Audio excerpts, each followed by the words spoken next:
I come in, sir? Come in. Good afternoon, sir. Good afternoon, sir. बैठिए।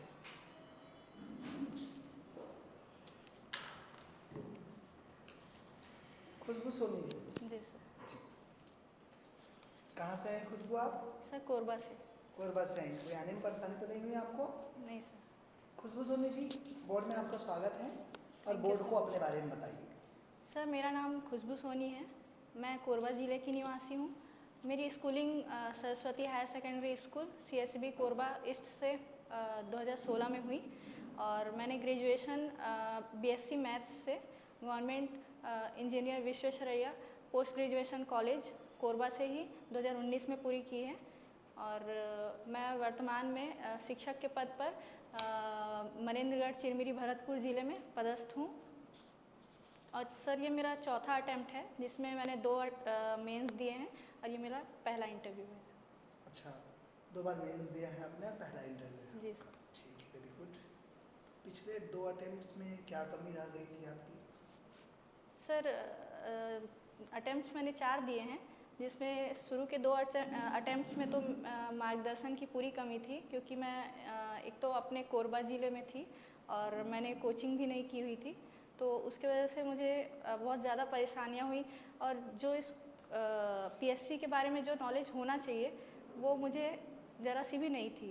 मैं अपने स्तर पर पढ़ाई कर रही थी पर मार्गदर्शन की मुझे पूरी कमी थी और लास्ट के 2 अटैम्प्ट्स में मुझे जो एकीकृत पढ़ाई चाहिए होती है मेंस और इंटरव्यू को लेते हुए वो मैं नहीं कर पाई थी। नहीं कर पाए थे आप, है ना? जी सर। चलिए, अब लग रहा है इस बार आपको पोस्ट मिल जाएगा? सर उम्मीद यही है। उम्मीद यही है। यही है। अच्छा गया है मेंस? जी सर। कौन सा पेपर अच्छा गया?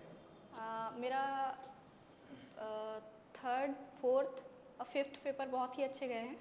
3rd, 4th और 5th? हाँ। साइंस बैकग्राउंड की हैं आप? जी सर। Science background? जी। ठीक, वेरी गुड, इसीलिए अच्छा गया आपका, है ना? जी सर। और 3rd भी गया अच्छा? 3rd भी अच्छा हिस्ट्री गया। इंटरेस्टेड है आप हिस्ट्री में? जी सर। अच्छा, चलिए मुझे बताइएगा वैदिक सभ्यता और सिंधु सभ्यता में बेसिक डिफरेंस क्या है, अंतर क्या मिलता है? वैदिक सभ्यता ग्रामीण थी और सिंधु सभ्यता एक नगरीय सभ्यता थी। अच्छा। ये एक बेसिक डिफरेंस है। वैदिक सभ्यता में पशुपालन मुख्य व्यवसाय था और सिंधु घाटी सभ्यता में कृषि मुख्य व्यवसाय था। ये और धार्मिक रूप से भी दोनों में बहुत विभिन्नताएं हैं। जैसे वैदिक काल में शुरुआती दौर पे बहुदेववाद का प्रचलन था और उत्तर वैदिक काल में त्रिमूर्ति की पूजा होने लगी। दोनों काल में आप अलग-अलग काल में महिलाओं की स्थिति के बारे में बताइए। जी सर।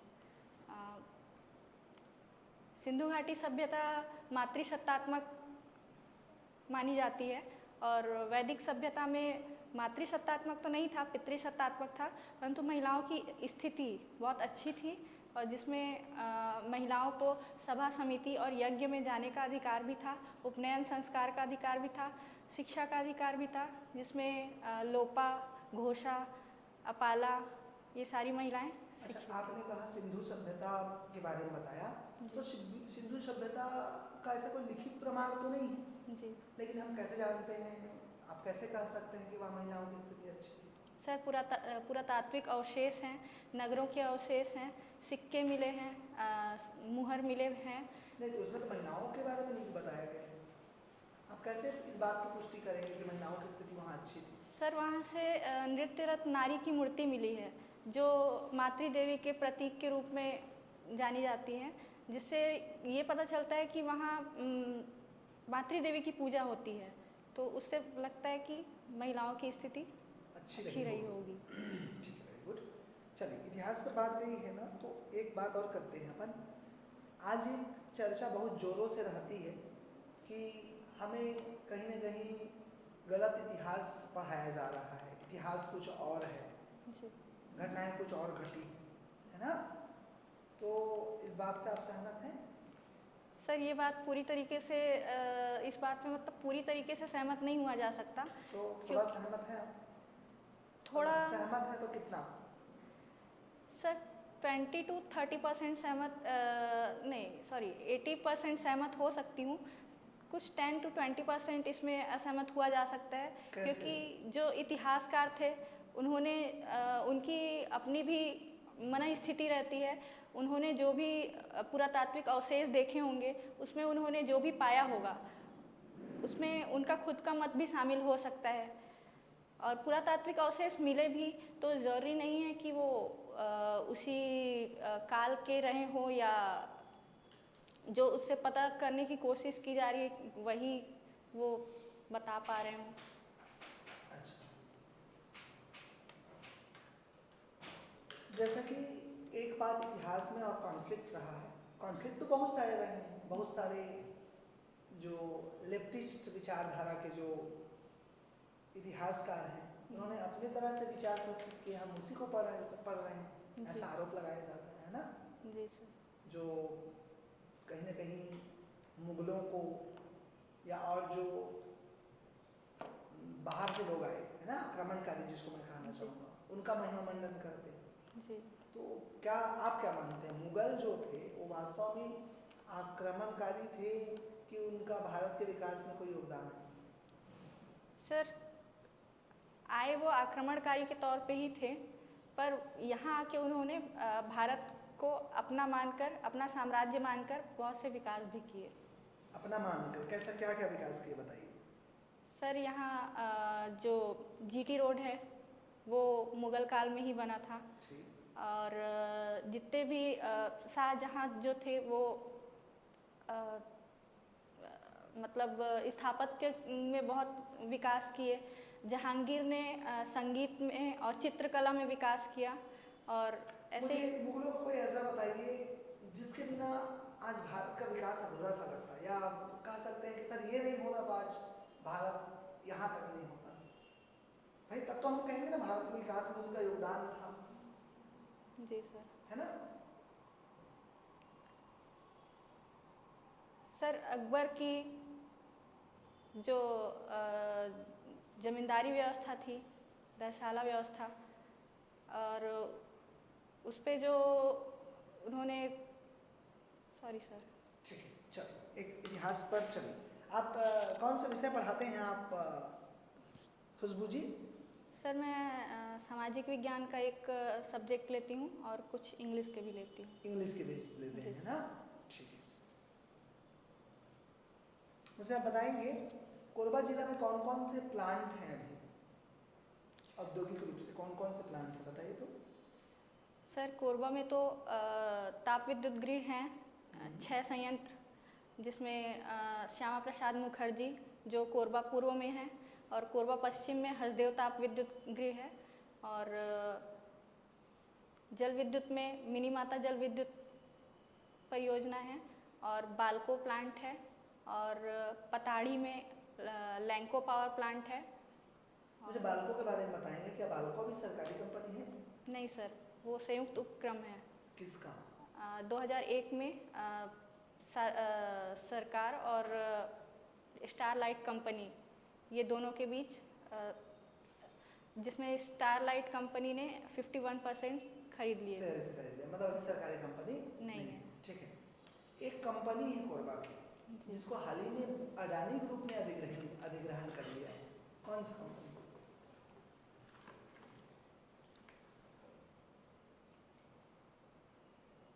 समय याद नहीं कर पा। अच्छा, याद नहीं कर पा रहे, कोई बात नहीं है, ठीक है। कोरबा की 5 समस्याएं गिनाई। सर सबसे बड़ी समस्या वहाँ पॉल्यूशन की है, क्योंकि कोयले से चलने वाले इतने सारे प्लांट्स हैं वहाँ। और दूसरी समस्या उसी से रिलेटेड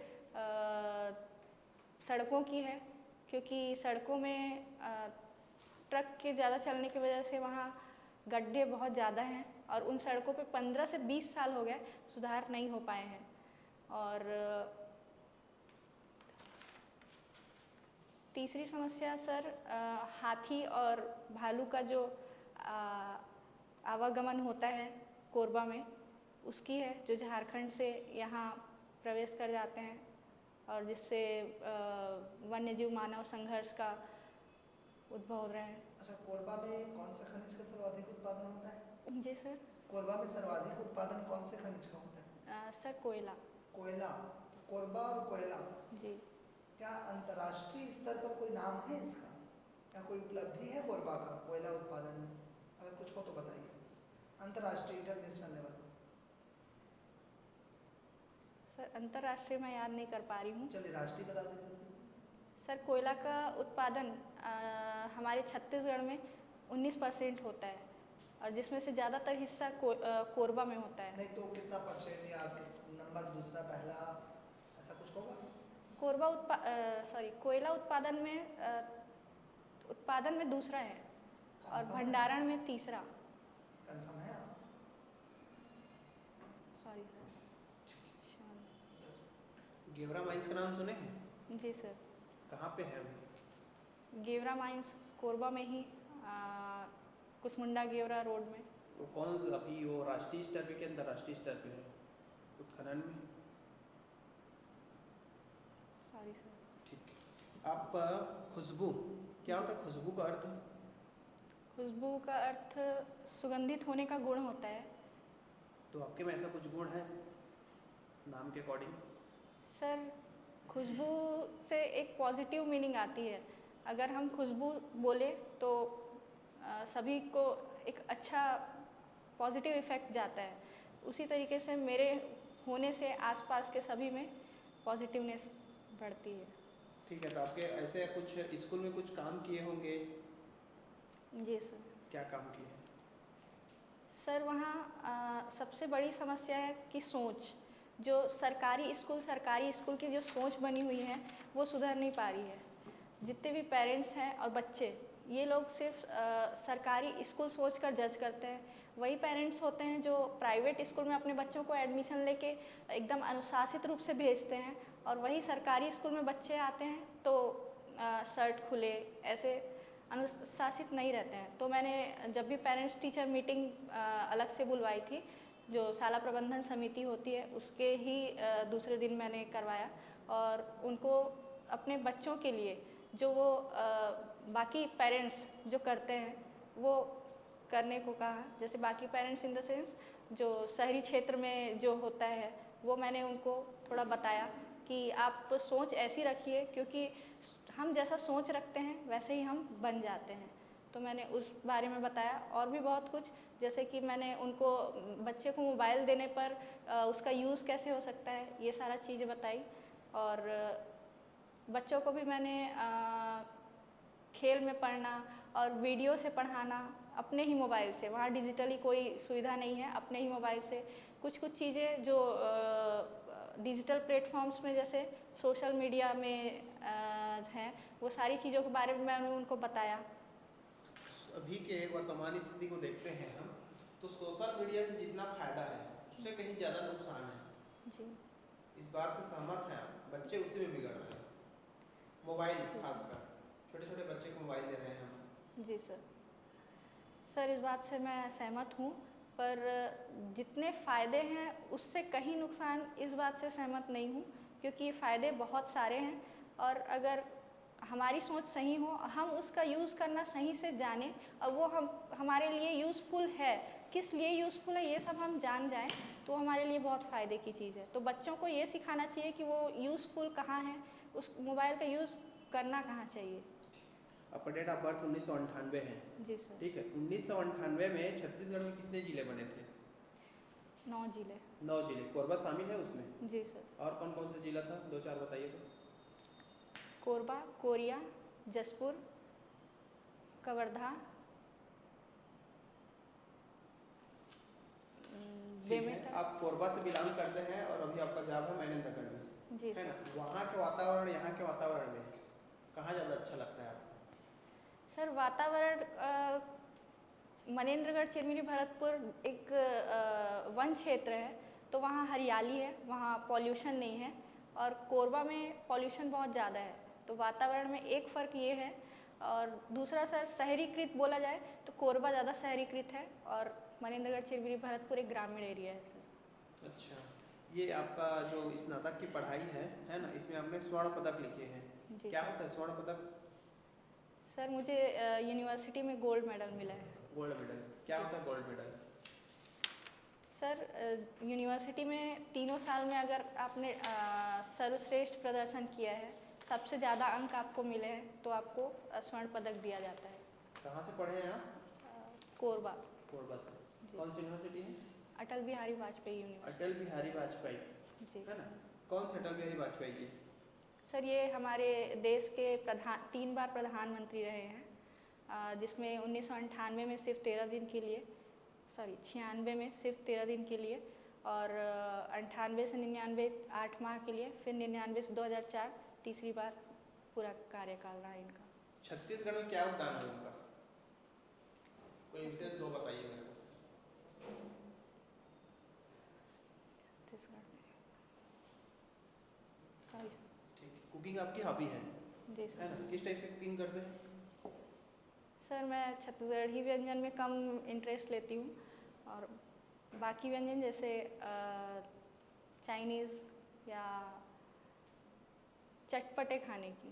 देखिए, आप छत्तीसगढ़ी व्यंजन में जैसे कम इंटरेस्ट है, इसी कारण छत्तीसगढ़ आगे नहीं बढ़ रहा है, ऐसे बोलते हैं।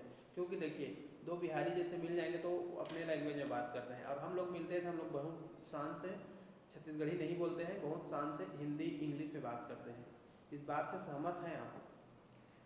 सर ये बात सही है, पर मेरा इंटरेस्ट छत्तीसगढ़ी खाने में इसलिए नहीं रहा है क्योंकि मेरे घर में शुरू से ही वो व्यंजन नहीं बने हैं। कुछ बने भी हैं त्योहार विशेष पे, वो सारे व्यंजन पे। नहीं, तो यहाँ खाने की बात हो रही कि बनाने की बात हो रही? सर बनाने आपका की। इंटरेस्ट किसमें? बनाने की। तो आपको बनाने में इंटरेस्ट नहीं कि खाने में इंटरेस्ट नहीं? सर बनाने में इंटरेस्ट नहीं है, खाने में। दे तो कोई खा लो। जी सर। क्या क्या पसंद है आपको छत्तीसगढ़ी खाने में? छत्तीसगढ़ी खाने में सर एक तो भपोरी होता है, जिसको हम इड़हर भी बोलते हैं, और सब्जी में, और डुक्की, ये भी मुझे पसंद है, और फरा, ये सर। तो आपने यहाँ जो डुबकी बताया वो सब्जी? जी सर। मैंने व्यंजन पूछा आपसे। सर व्यंजन व्यंजन हो गया, और बताइए 5 व्यंजन का नाम बताइए। जी सर, चीला, और गुजिया, और ठेठरी, खुरमी, और चौसेला, और अरसा, बबरा। ठेठरी और खुरमी में अंतर क्या होता है? दोनों ठेठ- एक ही अलग अलग है? सर ठेठरी नमकीन व्यंजन होता है, और खुरमी मीठा व्यंजन होता है, और ठेठरी बेसन से बनाया जाता है, और खुरमी गेहूं के आटे से बनाया जाता है। ठीक। खुशबू जी, जैसा मैं देख पा रहा हूँ आपने बीएड किया और आपको ज्वाइन में ज़्यादा दिन हुआ नहीं, 1 महीने पहले ही आपने ज्वाइन किया, जैसा आपने डेट डाला इसके हिसाब से। सर सॉरी, मिस्टेक हो गया, वो 2023 है। तो आप वर्ग 2 पे हैं। जी सर। अभी वर्तमान में बहुत बड़ा एक विवाद चल रहा है वर्ग 2 वर्ग 3 डीएलएड वर्सेस बीएलएड का। जी सर। बीएड का इस विवाद को किस नज़रिए से देखते हैं आप किसके पक्ष में हैं, किसके समर्थन में हैं? सर अगर बात हो रही है डीएड और बीएड की, तो ये बात सही है कि डीएड वालों को प्राथमिक शिक्षा पढ़ाने के लिए अलग अनुभव दिए जाते हैं, तो वो बात सही है, पर बीएड को यहाँ अपॉइंटमेंट दे के, मतलब ज्वाइन करा के 1 साल तक उनसे काम लेके फिर वो निकालना, वो एक गलत है, क्योंकि बीएड पहले इसकी योग्यता में शामिल था, तो बीएड वालों की ये गलती रही ही नहीं है। एग्ज़ाम देने के बाद बीएड वालों को निकाला गया, जब नोटिफिकेशन आया तब भी वो उसकी योग्यता में शामिल था, तो ये मुझे गलत लगा सर। खुशबू जी, भी वर्तमान में बांग्लादेश मुद्दा जानती हैं आप? जी सर। सत्ता पलट हुआ है, क्या प्रभाव है इसका भारत में? सर व्यापार पे इसका प्रभाव पड़ सकता है, क्योंकि शेख हसीना जो थी बांग्लादेश की प्रधानमंत्री, उनके रहते भारत को बहुत व्यापार में बहुत समर्थन मिला था, और सीमा सुरक्षा पर भी एक और आतंकवाद पे उन्होंने भारत की मदद की थी, और भारत का निवेश पे प्रभाव पड़ सकता है। बांग्लादेश की नई सरकार भारत के समर्थन में नहीं है, तो निवेश वो चीन को दे सकती है, निवेश का अवसर। और जैसा सुनने में आ रहा है कि बांग्लादेश में एक संप्रदाय विशेष के ऊपर हमला हो रहा है और वो भारत आना चाहता है शरणार्थी बन के, तो भारत सरकार को क्या करना चाहिए? सर शरणार्थियों की समस्या हमेशा से ही रही है और इसके लिए नागरिकता संशोधन भी हुए हैं। Sorry sir.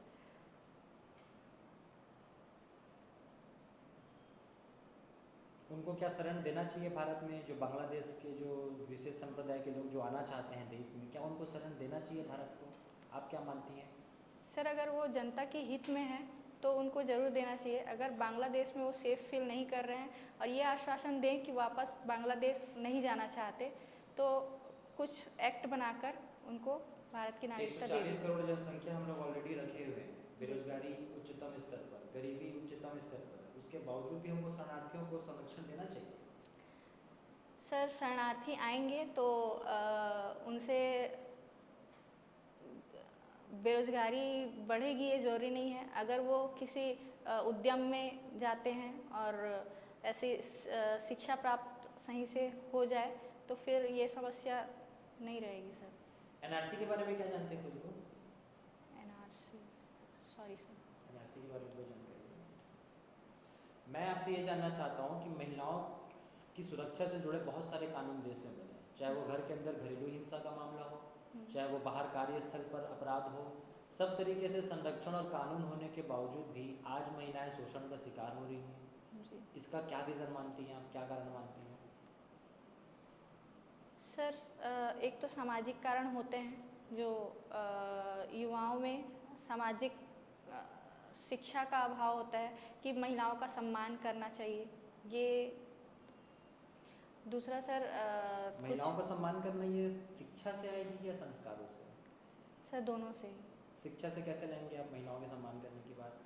सर हमारे पाठ्य पुस्तकों में महिलाओं से संबंधित कई सारे पाठ जोड़े गए हैं जिससे उनको शिक्षा में सम्मान सिखाया जा सकता है।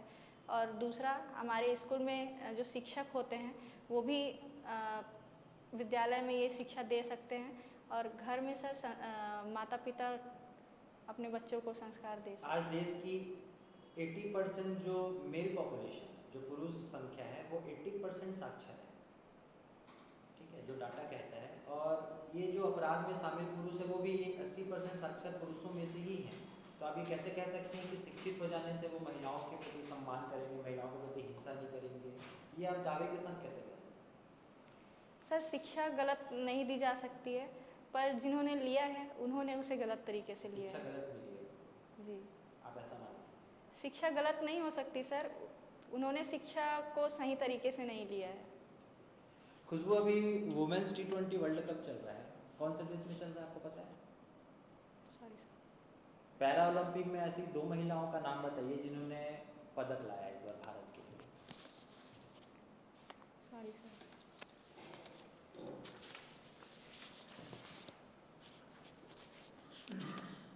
खुशबू जी, मान लीजिए आपके तहसीलदार के पोस्ट पे चयनित होना था लेकिन गलती से किसी और को ले लिया, ठीक है, लेकिन वो आप जान रहे हैं गलत किए हैं, आप केस लड़े, केस लड़ने के बाद आप जीत गए, उसको 2 साल हो गया, केस चला 2 साल में, है ना, तो कोर्ट ने आदेश दिया कि उसको हटा के आपको लिया जाए, ये सही है कि गलत है? सर इसमें जिसको लिया गया था उसकी कोई गलती नहीं है, तो उसे भी कुछ ऐसे ऑप्शन बनाने चाहिए कि उनको भी इसका लॉस ना हो। गलत है, वो गलत है, कुछ करके गया है, कुछ भी गलत, अच्छा। मतलब अधिकारी लोग गलत किए, कुछ भी गलत किए या घूस दिए वो, अच्छा। है ना, उसके जगह में आपको पोस्टिंग मिलना चाहिए लेकिन उसको दे दिए वो लोग कुछ भी तरीके से। जी। तो आपको पोस्टिंग लेना चाहिए, कोर्ट में 2 साल तक केस चला, उसके बाद आपको पोस्टिंग मिलने का कोर्ट ने आप कोर्ट में पेश हुए, है ना। अब उसके बाद कोर्ट फैसला सुना दिया है कि खुशबू जी को वहाँ पोस्टिंग किया जाए, जी सर। तो आप वहाँ पदस्थ होना चाहेंगे कि नहीं? सर मैं होना चाहूँगी क्योंकि वो मेरा अधिकार है, पर उसके साथ ही मैं मुआवजे की भी मांग करूँगी क्योंकि उस 2 साल में मुझे मानसिक पीड़ा भी हुई होगी और मेरा वो 2 साल किस चीज़ से आर्थिक स्थिति भी ऐसी गुजरी होगी, तो सब चीज़ों को बीएड देख। वाले भी वही कर रहे हैं शायद। सर यहाँ बीएड का केस थोड़ा अलग है, क्योंकि बीएड वालों ने जब एग्ज़ाम दिया और बीएड जब किया तब उनको पता था कि वर्ग 2 और 3 के लिए बीएड योग्य हैं, और जब एग्ज़ाम दिया तब भी वो योग्यता में शामिल था। तो जब रिज़ल्ट आने से जस्ट पहले ये चीज़ होना और उनको नौकरी दे देना, फिर 1 साल बाद बेदखल करना बिना किसी गलती के, ये गलत है सर। खुशबू जी, लेकिन जब ज्वाइनिंग लेटर उनको मिला था तो मुझे जहाँ तक पता है तो एसएलपी का उनको आधार दिया गया था कि अगर आपका ज्वाइनिंग होता है आपको हटाया जा सकता है। वो जान के ज्वाइन किए थे ना, तो कहीं ना कहीं बीएड वालों की उसमें गलती नहीं है। सर यहाँ सबकी आर्थिक स्थिति खराब होती है और सबके मन में ये होता ही है कि सरकारी नौकरी बार बार मिले ना मिले, आगे भविष्य का किसी को भी पता नहीं होता है। तो उन्होंने गलती नहीं की, लेकिन कुछ गलती हो भी सकती है। से युक्तिकरण बार बार चर्चा में रहा है अभी, क्या है युक्तिकरण? युक्तिकरण में सर जितने विद्यालय जिनमें 10 से कम छात्र हैं उन सारे विद्यालयों को बंद करना, या अगर उनके साथ उस ग्राउंड में अगर माध्यमिक शाला है तो उनके साथ मर्ज करना, ये शामिल था। और शिक्षक जहां अतिशेष हैं वहां के शिक्षकों को दूसरे विद्यालयों में जहां शिक्षकों की कमी है वहां शामिल करना। आपके नज़र में ये सही है कि गलत है युक्तिकरण? कुछ हद तक सही भी है और कुछ हद तक ये गलत भी है, क्योंकि ये एक राजनीतिक दबाव बोला जा सकता है शिक्षकों पर। जो शिक्षक रायपुर में अभी हैं और अतिशेष हैं, उनको अचानक बोला जाए कि आप सरगुजा जाए। उन्होंने रायपुर में अपनी 20 साल की 30 साल की सेवा दी होगी, उसके बाद अचानक उनको सरगुजा जाने बोला जाए कि वहाँ शिक्षकों की कमी है, तो ये उनके लिए एक राजनीतिक दबाव में जो परिस्थितियाँ होंगी। पर भाई आपको सेवा देना है, जहाँ कमी रहेगी, जरूरत रहेगी वहाँ भेजेंगे। अब सी बात है, ये थोड़ी देखा जाएगा कि आप 20 साल तक यहाँ रहेंगे। आप लोक सेवा में भी आप आ रहे हैं अभी, आपका तो हर 3 साल में ट्रांसफर होगा, अब आप एक जगह जमकर बैठे नहीं रहेंगे, है ना? अतिशय शिक्षक होने का मेन मुद्दा वही है, मेन मुद्दा वही अपना है। मेन जगह को छोड़ के कहीं एक जगह किसी सिटी में जमे रहना। और जब बात आई अभी प्रमोशन की, प्राचार्य बनने की, तो वही लोग एग्री हो गए कि हम लोग जाने के लिए तैयार हैं T-Song वर्ड वाले में, ट्राइबल एरियाज में। इसके बारे में आप क्या सोचते हैं?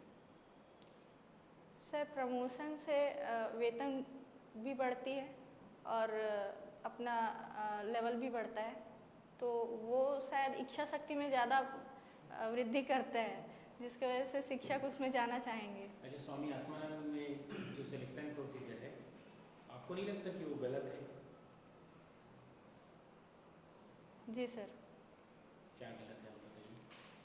सर डायरेक्ट इंटरव्यू से जाना, ये अच्छा, किसी भी विषय को पढ़ाने के लिए कोई मीडियम आधार हो सकता है क्या? जी सर। हो सकता है आधार। जी। मान लीजिए आप इंग्लिश मीडियम में हैं, आपका परसेंटेज जैसे आप देखिए आपका 92%, आप हिंदी में पढ़ी कि इंग्लिश में? हिंदी में सर। हिंदी में पढ़ी हो, कोई 50% वाले इंग्लिश मीडियम के स्टूडेंट आपसे बेहतर हो सकता है। सेम सब्जेक्ट को पढ़ा हो और आप इंग्लिश भी और आप इंग्लिश भी पढ़ाएंगे जैसे, जी। तो वो आपसे बेहतर हो सकता है 50% वाला। जी सर। मीडियम के बेसिस पे आप बोल सकते हो? जी सर। कैसे हो सकते हैं बताइए। सर हो सकता है उस 92% में मेरी जो कमी थी वो अंग्रेजी में ही रही हो। नहीं, आपका 92 है जी। और जो इंग्लिश मीडियम में पढ़ा है वो 50% वाला है, तो वो आपसे बेटर है, आपसे ज़्यादा डिजर्विंग कैंडिडेट हो सकता है क्या? सर मूल्यांकन का तरीका सिर्फ अंकों से नहीं लगाया जा सकता है। लेकिन यहाँ तो सिलेक्शन प्रोसीजर तो सिर्फ मीडियम से है ना, तो एक बड़ा आधार हो सकता है शायद। जी सर। अच्छा, बीएड करिए, हम नाम चौमस्की का नाम सुनते हैं, क्या योगदान है इनका? जी सर। नाम चौमस्की का नाम सुनते हैं, बीएड करी है ना आप, लैंग्वेज पढ़ाती हैं, लैंग्वेज से जुड़े एक विशेषज्ञ हैं वो। सॉरी सर, मैं याद नहीं कर पा रही हूँ। ठीक है, किसी एक व्यक्ति का नाम बताइए जिन्होंने बाल विकास के ऊपर सबसे ज़्यादा योगदान जिनका माना जाता है। सर प्याजे। जिन प्याजे, कहाँ के हैं वो? Sorry sir. किसका सिद्धांत दिया उन्होंने? Sorry sir. मतलब शिक्षक एक अच्छा जॉब नहीं लगता आपको लोक सेवा की तुलना में? सर शुरू से ही एम मेरा पीएससी का रहा है। पीएससी का है तो 2 साल बीएड में आपको बर्बाद नहीं करना था, ऐसा मेरे को लगता है।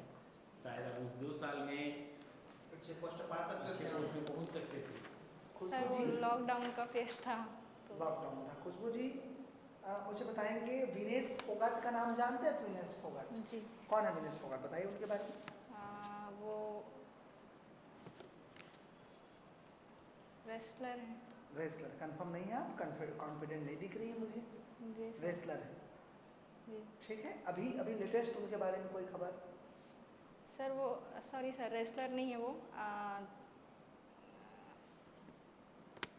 मुझे उसका नाम नहीं याद आ रहा है सर, लेकिन 100 ग्राम की वजह से उन्होंने ओलंपिक में पदक। तो क्या क्या खेल खेलते हैं ऐसे बताइए नाम आप। डंबल उठाने टाइप सा कुछ नहीं। है सर। नहीं नहीं, आप 100 ग्राम से डंबल में मत जाइए, वजन में जाइए। नहीं 100 ग्राम उनके वेट के लिए था। हाँ अच्छा, हाँ ठीक है। भारतीय महिला पहलवान जानती हैं आप? जी। विनेश फोगाट के बारे में अच्छा ठीक। अब जान गए? जी। हाल ही में वो विधायक बने। अच्छा कौन से राज्य में? विनेश फोगाट। अच्छा, आपसे अंतिम सवाल पूछ रहे हैं। आप भी एक शिक्षक हैं, है ना? और हाल ही में अभी एक जिला में घटना घटी जहां लड़कियों ने स्कूल में बियर पार्टी की। आपने सुना उस घटना के बारे में? जी सर। कहाँ की घटना है? सर मैं याद नहीं कर पा रही। याद नहीं कर पा रही हैं। अच्छा चलिए, किसको दोषी मानते हैं आप, अगर ये आपके स्कूल में होता तो? सर अगर स्कूल में शिक्षक उपस्थित हैं तो वो शिक्षकों की भी गलती है, छात्रों की गलती है ही। अच्छा चलिए, छात्रों को तो गलती ठीक है, लेकिन हम अब छात्रों को दोषी तो नहीं ठहरा सकते उनको, ठीक है। लेकिन कहीं ना कहीं प्रशासन पर दोष मढ़ा जाएगा। कौन है इसका मेन दोषी? आप किसे मानेंगे? आप अगर डिप्टी कलेक्टर जांच अधिकारी हैं तो आप किसके ऊपर कार्यवाही करेंगे? सर वहाँ जो उपस्थित है वही प्राथमिक गलती, उन्हीं की प्राथमिक गलती होगी। जैसा कि शिक्षक ही। अच्छा, और मान लीजिए कोई उपस्थिति नहीं, उस दिन आए नहीं तो स्कूल, तो फिर?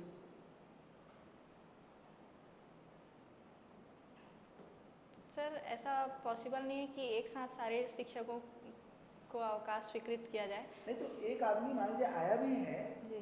ठीक है, तो वो किस किस को देखेगा? जी सर।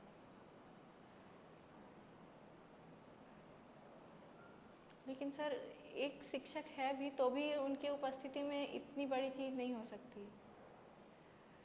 अच्छा, आप चलिए अगर नैतिकता की बात करें, बच्चों की बात करें, तो बच्चों में ये चीज़ें मतलब कैसे पॉसिबल है कि बच्चे, वो भी गर्ल्स स्कूल में बियर पार्टी कर रही हैं? मतलब किसको, मतलब यहाँ किसको दोषी मानते हैं?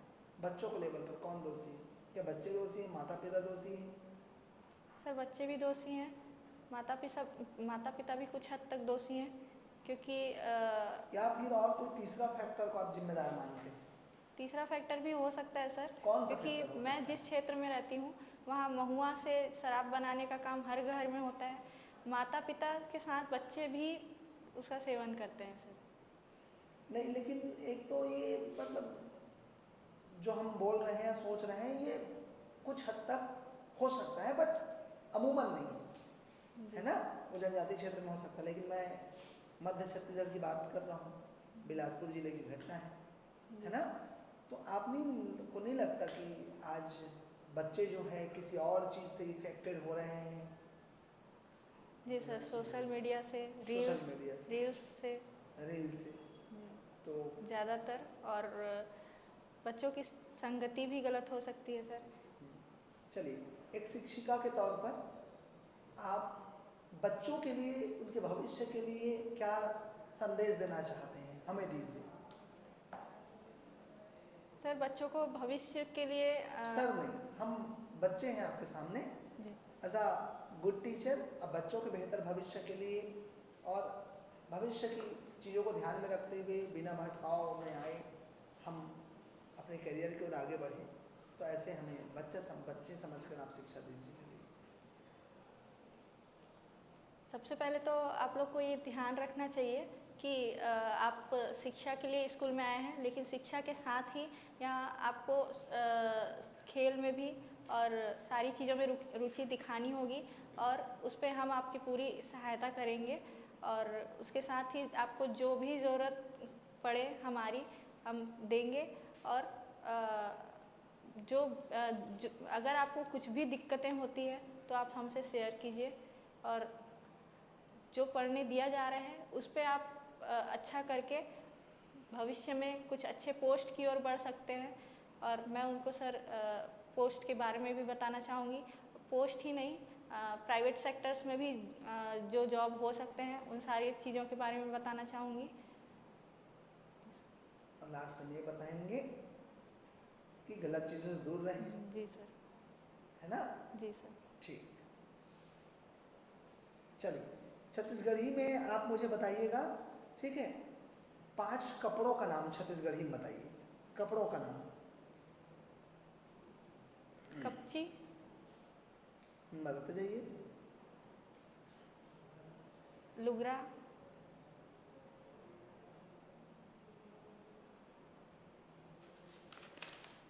धोती।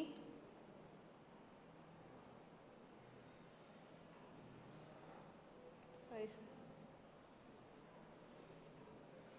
छत्तीसगढ़ के महिला बाल विकास मंत्री कौन है?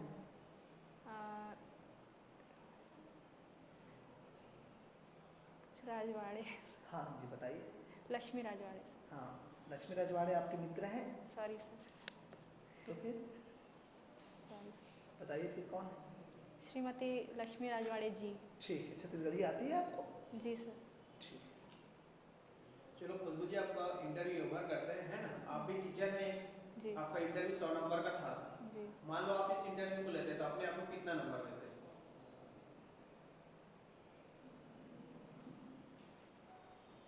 सर 60। 60? जी। ठीक है, चलिए हमारी तरफ से, हमारी टीम की तरफ से शुभकामनाएं। Thank you sir. आप अधिकारी बने। Thank you sir. Thank you sir.